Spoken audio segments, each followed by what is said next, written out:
if this candidate who is sitting here in front of me today suitable for the post he has applied for, because ये suitability written से determine नहीं हो सकती। written में तो आपके सामने एक पेपर है, we do not know if the paper is a he or a she, if it's a Muslim or a non-Muslim, if it's a Sindhi or a Baloch or a Punjabi or a Pashtun, what are his political ideas, what are his religious views, how balanced his personality is, ये सारी की सारी चीजें paper से जानना completely मुमकिन नहीं। Precisely why किसी भी रिक्रूटमेंट प्रोसेस का second and thereby most important हिस्सा होता है इंटरव्यू, जिसमें हम कैंडिडेट की सूटेबिलिटी देखते हैं उस पोस्ट के हवाले से।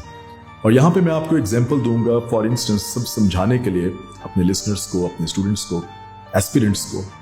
फॉर इंस्टेंस, एक शख्स है, he applies for the post of a software developer, या एक एम्प्लॉयर है, उसने एक सॉफ्टवेयर डेवलपर की सर्विसेज हायर करनी है।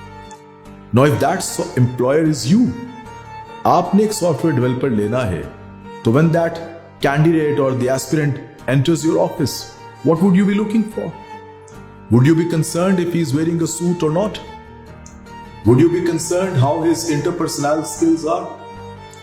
थोड़ा बहुत तो of course एक normal डिग्री तक होता है, but would you be concerned कि इसकी public dealing अच्छी है या नहीं?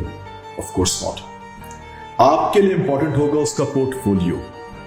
उसने आज तक किस किस के लिए सॉफ्टवेयर डेवलप किया है, वो सॉफ्टवेयर कितना अच्छा चल रहा है, उसका फीडबैक कैसा है, and how can he best understand and deliver according to your needs. So you see, यहाँ पे आप जब उसका इंटरव्यू करेंगे तो it is very specific and purpose driven. Same is the case with civil services.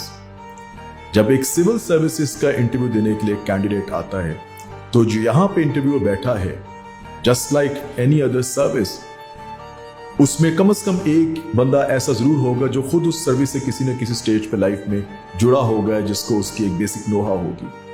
Meaning thereby he knows the nature of the job that the candidate has applied for, and as such the interviewer also understands what are the requirements of that job.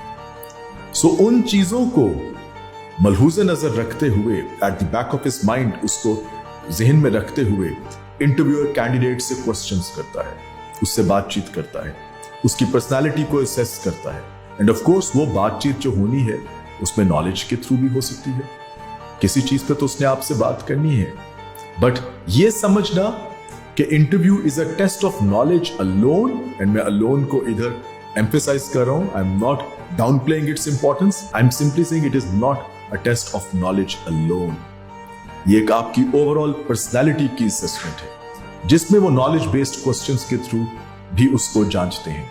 Secondly, interview की purpose जो एक चीज नहीं है, मैं वो भी यहां पे आज I would like to take this opportunity and clarify it for my students, for the candidates. वो ये है कि क्योंकि मैंने बोला कैंडिडेट का बहुत ज्यादा एम्फेसिस गैदरिंग ऑफ नॉलेज पे होता है, तो as such their approach towards interview becomes flaws. यहां पे जो एक चीज मैं हमेशा स्टूडेंट्स को, it's been like almost 12 years now, if not that, हमेशा हर साल कैंडिडेट्स को मैं समझाता हूं, जिसकी वजह से उनका कॉन्फिडेंस भी डेंट होता है ड्यूरिंग अ मॉक इंटरव्यू, वो ये है कि candidates tend to take interview as a quiz. It is not at all a quiz. यहां पे इंटरव्यूअर आपके सही और गलत जवाब नहीं गिन रहा होता। अगर मैं CSS या PMS की बात करूं, वहां पे एक बहुत मैक्रो लेवल पे वो आपके पिक्चर को असेस कर रहा होता है इंटरव्यूअर। उसमें मल्टीपल चीजें हैं जिस पे होपफुली अच्छी तरह बातचीत भी करेंगे, बट ये क्विज बिल्कुल नहीं है कि अगर आपने 10 में से एक ड्रॉप कर दिया तो 9 या 8 या 7 या 6, ये मैटर नहीं करता कि आपके 4 ड्रॉप हुए हैं तो 6 ठीक हुए हैं। मैटर ये करता है कि जो 6 दिए हैं वो कितने अच्छे, बैलेंस्ड, मैच्योर और रीजनेबल आंसर्स थे, because that is what we are testing, the personality of the candidate and not just his knowledge alone. So ये एक चीज कैंडिडेट्स को हमेशा ज़हन में रखनी चाहिए कि ये क्विज नहीं है। Your answers should be articulated in a way that they show your opinion as well, they show और दे अंडरलाइन और exhibit your ability to analyse a situation as well, and at the same time certain other personality traits जिन पे हम बात करें तो वो भी आगे आएंगे। But again The purpose of the interview, to sum it up, जो मैं कहना चाह रहा था, is to assess the suitability of personality of the candidate, keeping in view the nature and requirements of the post he has applied for.